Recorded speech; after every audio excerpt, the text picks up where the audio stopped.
친구들, 우리 시간 지은생과 함께 찬양과 율동으로 하나님께 영광 올려드려요.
안녕 친구들, 우리 시간 함께 사도신경으로 신앙 고백 하겠습니다.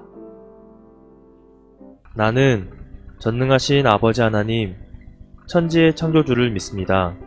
나는 그의 유일하신 아들, 우리 주 예수 그리스도를 믿습니다. 그는 성령으로 잉태되어 동정녀 마리아에게서 나시고 본디오 빌라도에게 고난을 받아 십자가에 못 박혀 죽으시고 장사된 지 사흘 만에 죽은 자 가운데서 다시 살아나셨으며 하늘에 오르시어 전능하신 아버지 하나님 우편에 앉아 계시다가 거기로부터 살아있는 자와 죽은 자를 심판하러 오십니다. 나는 성령을 믿으며 거룩한 공교회와 성도의 교제와 죄를 용서받는 것과 몸의 부활과 영생을 믿습니다. 아멘. 사랑의 하나님, 하나님께서 창조하신 아름다운 세상에서 하나님께 찬양과 기도로 예배드리게 해주심에 감사드립니다. 분명 우리는 하나님께 지음받았으나 가끔 우리는 그것을 잊어버리고 우리가 하고 싶은 대로 살아갈 때가 있습니다. 그런 모습은 분명 잘못된 죄인의 모습임을 고백하오니 죄인의 모습을 용서하여 주시고 참된 하나님의 자녀 모습으로 살아갈 수 있도록 은혜 베풀어 주세요. 개학을 해서 학교도 가고 친구들을 다시 만나고 있습니다. 우리가 어디에서 무엇을 하든지 다 하나님의 영광을 위해 살아가게 하시고 무엇보다 이러한 삶의 의미가 무엇인지를 깨닫길 원합니다.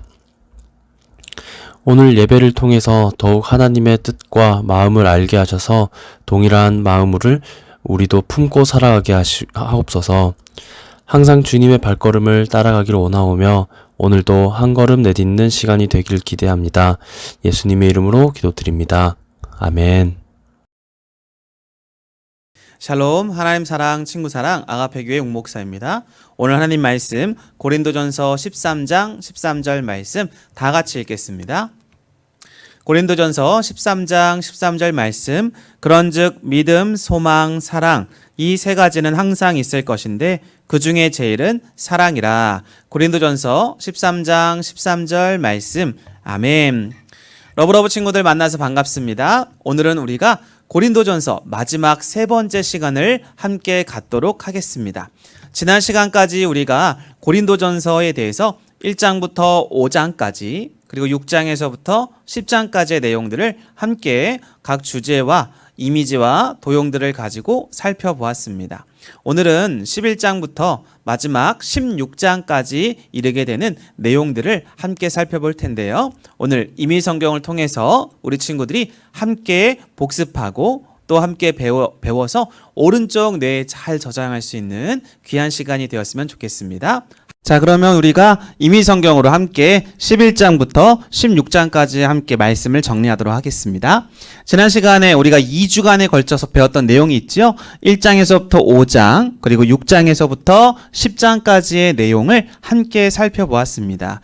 약 2주 동안 우리가 이 장들을 10장까지 정리했는데 오늘은 6장에서부터 11장까지의 내용이 어떤 내용들로 구성이 되어 있는지를 우리가 고린도전서를 잘 생각했으면 좋겠고요. 자, 먼저 시작할 때 고린도전서의 도형은 뭐라고 그랬죠?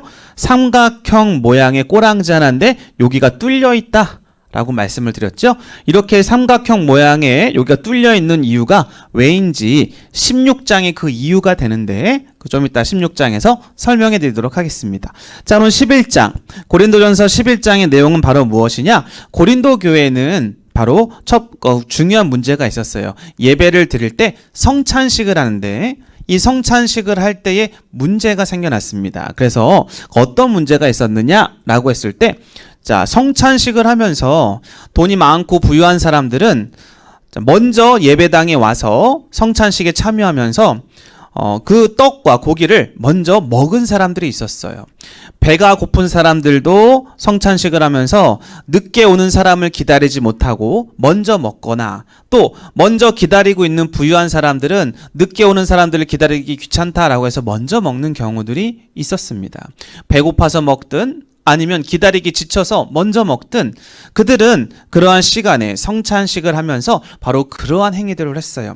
원래 성찬식은 바로 무엇이냐면 예수님이 우리를 위해서 십자가에서 죽으신 그 사건을 기념하기 위해서 떡과 포도주를 먹으면서 예수님의 십자가의 희생을 우리 구원을 베풀으신 은혜를 기억하는 것이고 기념하는 것이었어요. 그런데 그것보다 그들은 이 성찬식을 통해서 자신들이 허기진 배를 채우고 또 죄가 있음에도 불구하고 그 떡과 포도주를 마시면서 그 죄의식을 느끼지 못하고 참여하는 자들이 많았다라는 것이죠. 바로 그러한 문제들 때문에 자신에게 합당하지 않는 그러한 죄를 지음으로 말미암아 성찬식을 먹어서는 안 되는데 그것을 먹은 사람들이 있었고 또 자기를 죄를 살피지 않고 참여하는 사람들이 많아서 성찬식을 통해서 죄를 짓는 사람들이 많았다라는 것입니다. 그렇기 때문에 성찬식은요, 죄를 지은 사람은 이 성만찬에 참여할 수가 없었어요. 그래서 그들은 다른 사람들이 오기 전에 참여하기가 부끄러우니까 죄가 있으면 부끄러우니까 어떻게 돼요? 빨리 먹고 자신들은 그 자리에서 일어서는 사람들이 생겨서 성찬식에 문제가 있던 것이죠.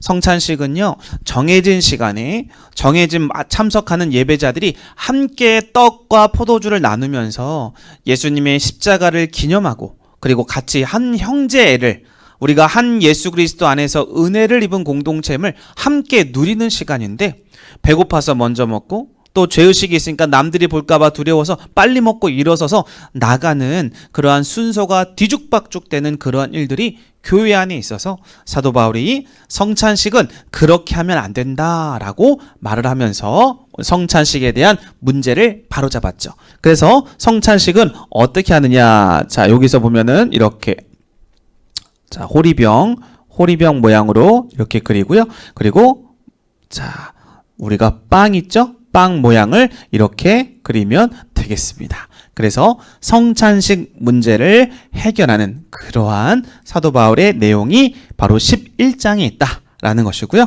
자, 그러면 12장에는 바로 무엇이 있냐라고 했을 때, 자, 우리 이거 뭐죠? 불꽃 모양 하면은 우리 친구들이 늘 어떤 생각을 하랬죠? 성령님이죠. 그래서 이 불꽃 모양은 바로 뭐냐? 성령의 은사에 대해서 이야기를 하고 있습니다. 자, 12장에서부터는 고린도전서 12장은 아주 중요한 장이에요. 성령님께서 우리에게 은사로, 선물로, 은사라는 말은 선물이라는 뜻인데 영어로는 기프트라는 단어예요. 그 우리가 친구들이 뭐 기프트 코드 이렇게 준다고 하잖아요. 그러한 은사를 공짜로, 값없이 그냥 은혜로 선물로 주는 것을 은사라고 하는데요. 이 은사는 여러 가지 많은 능력들을 하나님으로부터 얻는 것이에요. 그런데 그 은사를 얻으면서 교회에 많은 성도들에게 성령님께서 값없이 어떤 능력을, 특별한 능력을 선물로 주셨는데 사도 바울이 이야기하는 건 뭐냐? 그 은사를 받은 사람들끼리 싸우는 거예요. 내 은사가 크다, 아니다, 너 은사보다 내 은사가 더 좋다라고 하면서 서로 비교하고 싸우기 시작했어요. 사도 바울이 그 소식을 듣고 고린도전서 편지를 쓰면서 12장에서는 은사는 크고 작음이 문제가 아니라 하나님께서 교회를 건강하게 세우기 위해서 모든 사람들이 각자 다양한 능력들을 줬으니까 서로 존중하고 교회가 한 몸을 이루기 위해선 각자의 은사를 따라서 함께 한 공동체, 한 몸을 이루어라 라고 가르쳐주고 있는 거예요. 그래서 각각 은사와 재능은 다 다르지만 교회 안에서 우리는 머리 대신 예수님, 그리스도의 몸, 머리 대신 예수님과 몸된 우리들이 각자의 지체로, 때로는 팔과 다리로, 눈과 코와 입으로 각자의 역할이 있듯이 서로가 서로를 헐뜯는 일이 없도록 그렇게 성령님이 은사로 우리에게 주셨다라는 거예요. 그 은사를 잘 활용하라 라고 해서 은사와 관련된 그러한 이야기들을 12장에서 하고 있다는 것이고요. 그리고 은사와 연결해 13장은 뭐냐? 자, 12장, 13장, 14장은 다 은사와 관련된 건데, 자, 13장은 바로 뭐냐? 우리가 읽었던 고린도전서 13장 13절 말씀, 바로 우리의 핵심 구절이었죠? 자, 여기서 보면은 가장 중요한 건 뭐예요? 핵심 구절에서 우리가 말하는 것은 그런즉 믿음, 소망, 사랑, 이 세 가지는 항상 있을 것인데 그 중에 제일은 무엇이다? 사랑이다 라고 해서, 자, 사랑의 은사에 대해서 이야기를 해주고 있습니다. 여기를 그래서 우리가 사랑장이라고 그래요. 사랑장. 성경에서 우리 친구들이 사랑, 정말 하나님의 사랑이 무엇인지, 가장 사랑이 최고와 으뜸이 무엇인지를 제대로 보고 싶다면 사도 바울이 쓴 이 고린도전서 13장은 바로 사랑과 관련된 이야기, 사랑은 어떠한 것이냐에 대한 내용들을 정확하게 보여주고 있습니다. 12장에서 많은 은사들이 있지만 이 모든 은사들은 사랑이 없으면 아무것도 아니다라고 이야기를 해요. 자, 소리만 요란한 꽹가리, 우리 친구들 꽹가리 알죠? 소리는 따당 땅 따당 따다당 하면서 소리는 요란한데 그 소리는 요란할지라도 그 내용의 본질, 가장 중요한 핵심이 없으면 아무런 소리가 안 된다. 하늘에 울리는 의미 없는 그러한 소리에 불과하다라고 하는 거예요. 그래서 사랑은 어떠한 것인가에 대한 내용들을 구체적으로 알려주고 있는 것이 바로 이 사랑장. 고린도전서 몇 장이라고요? 13장이다 라는 것이고요.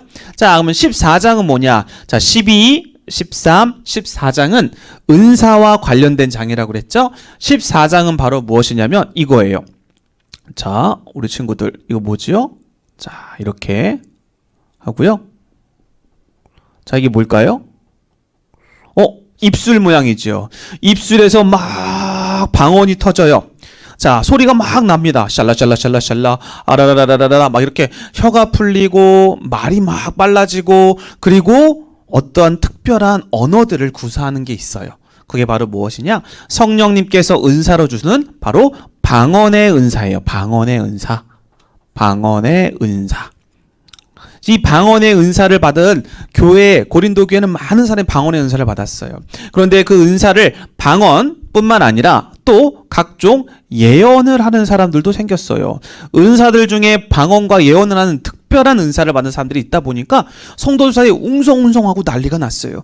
그래서 이 방언과 예언이 어떠한 교회에 큰 유익이 되느냐에 대한 부분들을 이 사도 바울이 이야기를 하고 있어요. 왜냐하면 방언을 받은 사람과 받지 않은 사람들을 성도 간에 그 위치를 나누기 시작했고, 방언 받지 않으면 아무런 능력이 없는 사람처럼 그들을 다 무시하는 사람들 자꾸 생기다 보니까 방언과 예언은 바로 그런 것이 아니다라고 하면서 가장 중요한 핵심은 바로 이거예요. 우리가 기도할 때는 때로는 방언과 예언, 자, 여기서 말하는 예언은 바로 무엇이냐면 하나님의 말씀을 증거하는 은사를 예언의 은사라고 하는데, 자, 이 방언과 예언의 은사를 사도 바울을 가르치는 가장 중요한 핵심이 바로 무엇이냐?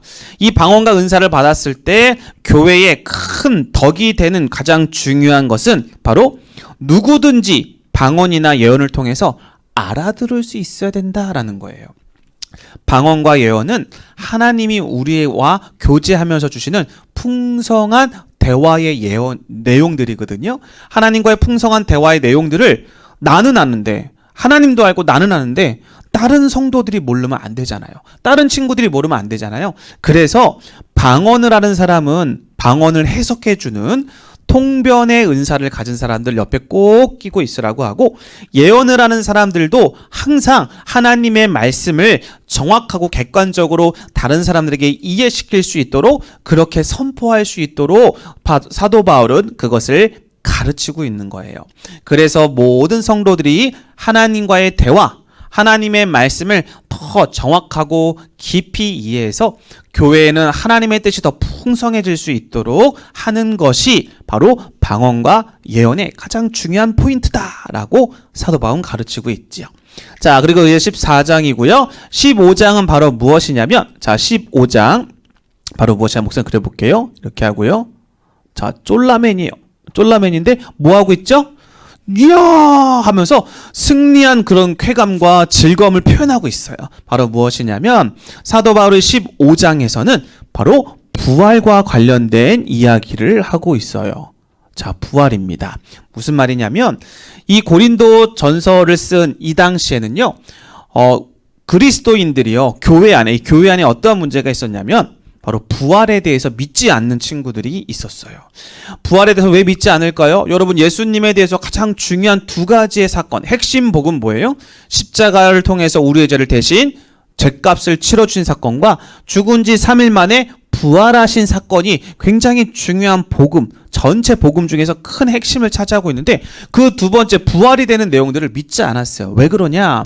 그 당시에 이 고린도 지방에 수많은 생각, 가치관이 있었는데 철학사상이 무엇이냐면 우리의 육체는 더러운 거다. 왜 더러울까요? 죄를 많이 짓게 하기 때문에 육체는 더럽고 우리의 영혼은 깨끗한 것이다 라고 그렇게 믿고 있었대요. 그래서 그 당시 고린도교의 성도들 안에도요, 예수님을 믿지만 십자가의 사건을 믿고 받아들였지만 부활에 대해서 거부 반응을 갖고 우리의 몸과 영혼이 같이 부활한다라는 것에 대해서 믿지 않는 성도들도 있었다고 그래요. 사도 바울은 분명히 얘기합니다. 오늘 말씀해 보니까 고린도전서 15장 20절에 이제 그리스도께서 죽은 자 가운데서 다시 살아나사 잠자는 자들의 첫 열매가 되셨느니라 라고 말씀하고 있어요. 잠자는 자들의, 죽은 자들의, 이미 육신이 썩어 있는 자들, 육신이 없죠? 그런 자들의 첫 열매가 되어서 예수님이 오시는 날 우리의 몸이, 우리의 영혼과 몸이 다 부활하여서 완전체가 된다라는 것을 말씀하고 있는데, 그래서 사도 바울은 부활이 없으면 그리스도인이 될 수가 없다. 기독교의 가장 중요한 핵심은 부활에 있다라고 고린도교의 성도들에게 정확하게 부활에 대해서 믿으라라고 가르치고 있는 것이지요. 자, 그리고 나서 이제 마지막 16장은 바로 뭐냐? 자, 16장은 바로 이 도형이 되는 거예요. 그래서 여기 이렇게 동그라미 하고요, 이렇게 되는 겁니다. 이게 뭐냐? 헌금 주머니예요. 헌금 주머니. 자, 우리 친구들 교회 오면 헌금 주머니 이렇게 되어 있죠? 헌금 주머니. 지금은 헌금 나무 자국 이렇게 해가지고 들어올 때 우리 친구 이렇게 내지만 예전에는 이런 동그란 그러한 천으로 만든 그런 보자기 같은 것에서 여기다 똑 놓으면 여기다가 이제 헌금이 이렇게 쭉 들어가게 되는 거죠. 자, 바로 이것을 이 도형으로 해서 여기가 뻥 뚫려 있는 거예요. 무슨 말이냐?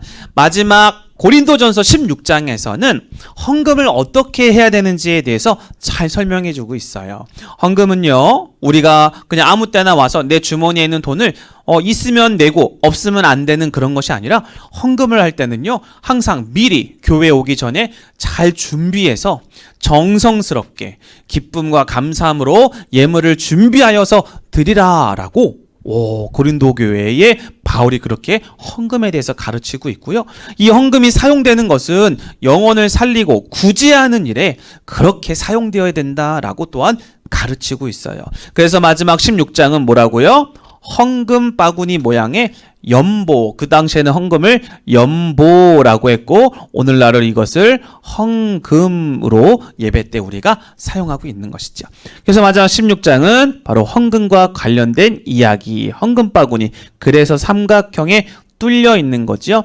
자, 오늘 이렇게 해서 총 우리가 고린도전서 16장 전체를 살펴보았습니다. 1장에서부터 16장까지 여기는 뚫려 있다고 그랬어요. 여기가 이렇게 붙어서 꼬랑지 하나 있으면 로마서가 되는 거죠.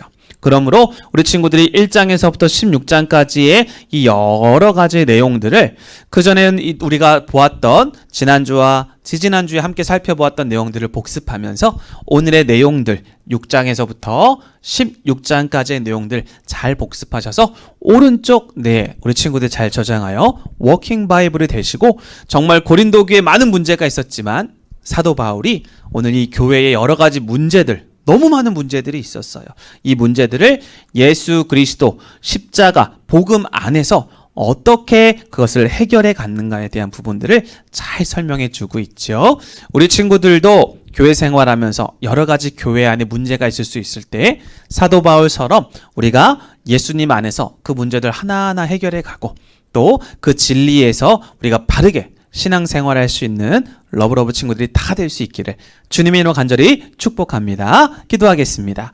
하나님 감사합니다. 러브러브 친구들이 오늘 고린도전서 1장에서부터 16장까지의 내용 전체를 마지막으로 함께 살펴보았습니다.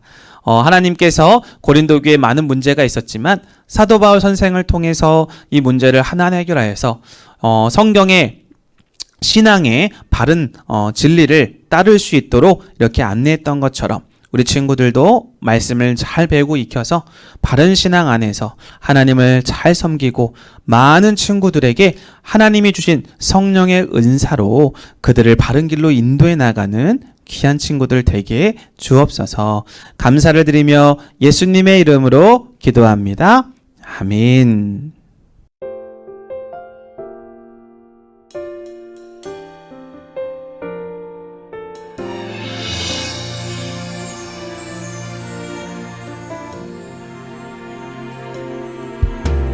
십자가에 피 흘리신 우리 예수님, 그 모습을 생각하면 마음 아파요.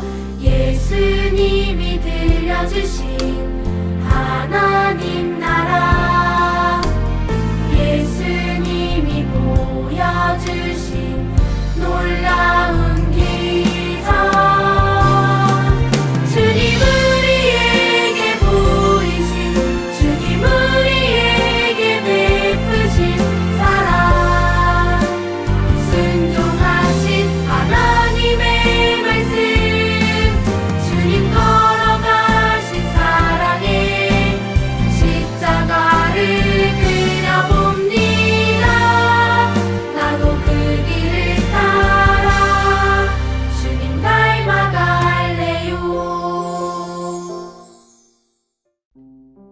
우리 교회는 모든 사람들을 그리스도께 인도하여 함께 가족 공동체를 이루고 성숙한 그리스도인이 되도록 훈련하여 그리스도의 제자들과 교회들을 지속적으로 세움으로 세계복음화의 이상을 실현하는 교회가 되고자 한다.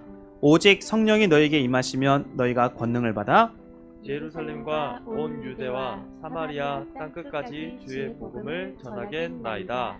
아멘. 여러분, 예배 너무 잘 드렸습니다. 우리 시간 함께 주기도문으로 예배 마치도록 하겠습니다. 하늘에 계신 우리 아버지, 아버지의 이름을 거룩하게 하시며 아버지의 나라가 오게 하시며 아버지의 뜻이 하늘에서와 같이 땅에서도 이루어지게 하소서. 오늘 우리에게 일용할 양식을 주시고 우리가 우리에게 잘못한 사람을 용서하여 준 것 같이 우리 죄를 용서하여 주시고 우리를 시험에 빠지지 않게 하시고 악에서 구하소서. 나라와 권능과 영광이 영원히 아버지의 것입니다. 아멘.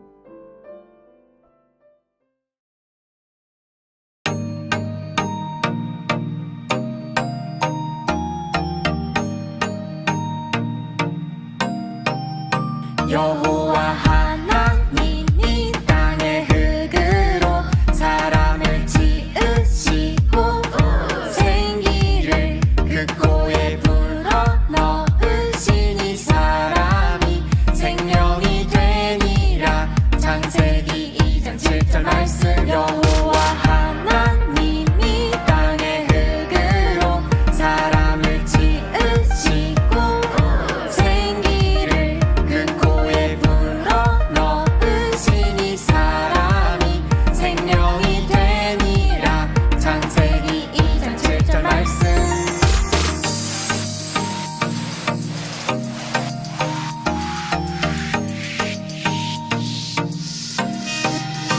여호와